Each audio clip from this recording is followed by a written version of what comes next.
इस क्लास में सभी विद्यार्थी फ्यूचर इंडेफिनिट टेंस के बारे में सीखेंगे। जैसे कि आपको पता है, मैंने स्टार्टिंग में टेंस में जब बताया कि हमने कहा टेंस आपके वैसे बेसिकली दो प्रकार के होते हैं, एक प्रेजेंट टेंस होता है, दूसरा पास्ट टेंस होता है। लेकिन तीसरे टेंस की भी हम स्टडी करते हैं, फ्यूचर टेंस। और ये फ्यूचर टेंस जो हमारा होता है, ये हमारा क्या शो करता है कि किसी चीज की पॉसिबिलिटी को शो करता है कि मतलब भविष्य में ऐसा होगा। इसीलिए जब फ्यूचर टेंस हम बनाते हैं, इसमें हम दो मॉडल वर्ब प्रयोग करते हैं और वो मॉडल वर्ब हमारी क्या है, विल और शैल। और यही विल और शैल जो मॉडल्स हैं, ये इनकी क्या कहलाती हैं, हेल्पिंग वर्ब कहलाती है। अब समझ लीजिए, मतलब पूरे फ्यूचर की हेल्पिंग वर्ब के रूप में विल और शैल का प्रयोग अवश्य किया जाता है। अब यहां पर एक चीज आप ध्यान रख लिए, जो मॉडर्न इंग्लिश है, मॉडर्न इंग्लिश ये क्या करती है, शैल का यूटिलाइज नहीं करती, बल्कि हमेशा किसका यूटिलाइज करती है, विल का। मतलब ये विल का ही प्रयोग किसमें किया जाएगा, फ्यूचर इंडेफिनिट टेंस में किया जाएगा। लेकिन अगर हम ग्रामर के सेंस में देखते हैं तो शैल का जो प्रयोग है, मतलब आई और वी के साथ यूज किया जाएगा। किसका, शैल का प्रयोग आई और वी के साथ यूज किया जाएगा, और वी का प्रयोग अदर्स के साथ यूज करते हैं। अदर्स का मतलब जैसे हमने कह दिया ही, सी, इट, दे, यू, या कोई नाम आता है, उसके साथ हम किसका प्रयोग करते हैं, विल का प्रयोग करते हैं। तो यहां पर समझ लीजिए, फ्यूचर टेंस में हमेशा दो मॉडल वर्ब प्रयोग की जाती है, एक विल का और दूसरा शैल का। ये दोनों इसके हेल्पिंग वर्ब के रूप में काम करती हैं। और मॉडर्न इंग्लिश में विल का प्रयोग सारे सब्जेक्ट के साथ करते हैं, जबकि जो हमारा इंग्लिश ग्रामर कहता है, आई और वी के साथ हम शैल का प्रयोग करते हैं और अदर सब्जेक्ट के साथ हम किसका प्रयोग करते हैं, विल का। ये आप लोग कंसीडर करके रखिएगा।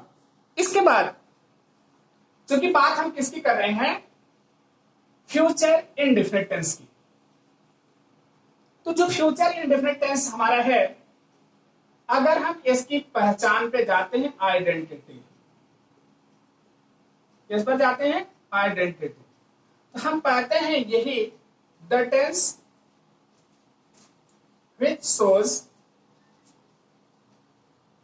possibility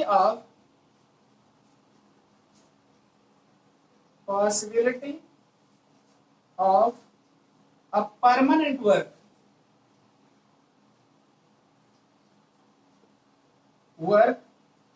in the future is called future indefinite tense। ध्यान दीजिए, मतलब हम कहते हैं the tense which shows the possibility of a permanent work in the future is called future indefinite tense। इसे हम क्या कहते हैं, फ्यूचर इंडेफिनिट टेंस कहते हैं। अब इसकी हिंदी आइडेंटिटी के रूप में अगर हम देखते हैं, मतलब हिंदी पहचान, तो हम पाते हैं कि जिस क्रिया के अंत में क्या है, ग, गी, गे आदि आते हैं, मतलब जिस क्रिया के अंत में गा, गी, गे आदि आते हैं, वो कौन सा टेंस कहलाता है, फ्यूचर इंडेफिनिट टेंस कहलाता है। हेल्पिंग वर्ब आपको ऑलरेडी बताया जा चुका है, इसमें हम किसका प्रयोग करते हैं, विल और शैल का, जिसमें शैल की स्पेशल रेफरेंस होती है, इसका प्रयोग हम आई और वी के साथ करते हैं, और विल का प्रयोग हम अदर सब्जेक्ट के साथ करते हैं। अदर सब्जेक्ट में जैसे मान लीजिए हमने कह दिया ही, सी, इट, दे, या हम कह सकते हैं यू आता है, और कोई नेम, तो उसके साथ हम किसका प्रयोग करते हैं, विल का। यद्यपि कोई स्पेसिफिक रेफरेंस ना हो, अगर स्पेसिफिक रेफरेंस हो जाता है तो हेल्पिंग वर्ब हम क्या कर लेते हैं, आपस में चेंज कर लेते हैं, उसको आगे बताया जाएगा आपको। मेन वर्ब के रूप में जो हमारी क्रिया आती है, हमेशा मॉडल वर्ब के साथ वर्ब की फर्स्ट फॉर्म प्रयोग की जाएगी, इसको ध्यान में रखना है। मतलब कि फ्यूचर अगर इनडेफिनिट टेंस है, या मॉडल्स जैसे मे, कैन, विल, ठीक है, शैल, वुड, कुड, शुड आदि के साथ हमेशा वर्ब की फर्स्ट फॉर्म प्रयोग की जाती है। क्लियर हो गया। अगर हम इसके फॉर्मेट पर जाते हैं, फॉर्मेट हमारा कुछ इस रूप में होता है, सब्जेक्ट वर्ब की फर्स्ट फॉर्म ऑब्जेक्ट। ध्यान दीजिएगा, अब गलत हो गया। सब्जेक्ट के साथ हम विल और शैल का प्रयोग करते हैं, इसके साथ वर्ब की फर्स्ट फॉर्म और ऑब्जेक्ट लगाते हैं, लास्ट में फुल स्टॉप लगाते हैं। क्लियर हो गया? अब अगर आपको एग्जाम्पल के तौर पर देखना है कि अफर्मेटिव का फॉर्मेट हुआ, तो हम पाते हैं, जैसे हम कह दिए कि वह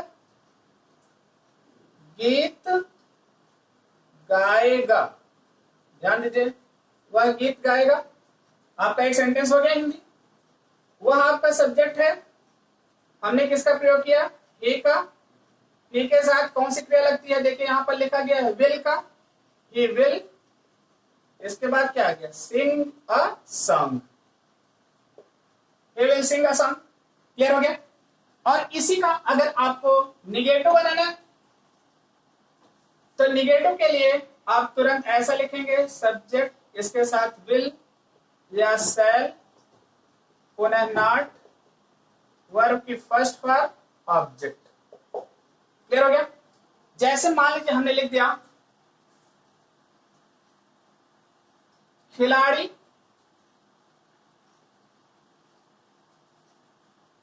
मैदान में नहीं खेलेंगे। लिख दिया खिलाड़ी मैदान में नहीं खेलेंगे। यहां पर लिखा गया players will not play in the field. Clear हो गया? Players will not play in the field. और इसी का अगर इंट्रोगेटिव बनाना होगा, सीधे हम क्या करते हैं, लिखते हैं will players not play in the field, last में क्या लगा देंगे? Interrogation mark. तो आपको दो फॉर्मेट बताया गया, अफर्मेटिव का और निगेटिव का, इसकी पहचान बताई गई। अगली क्लास में हम इस एक्सरसाइज को देखेंगे। Thank you for this class.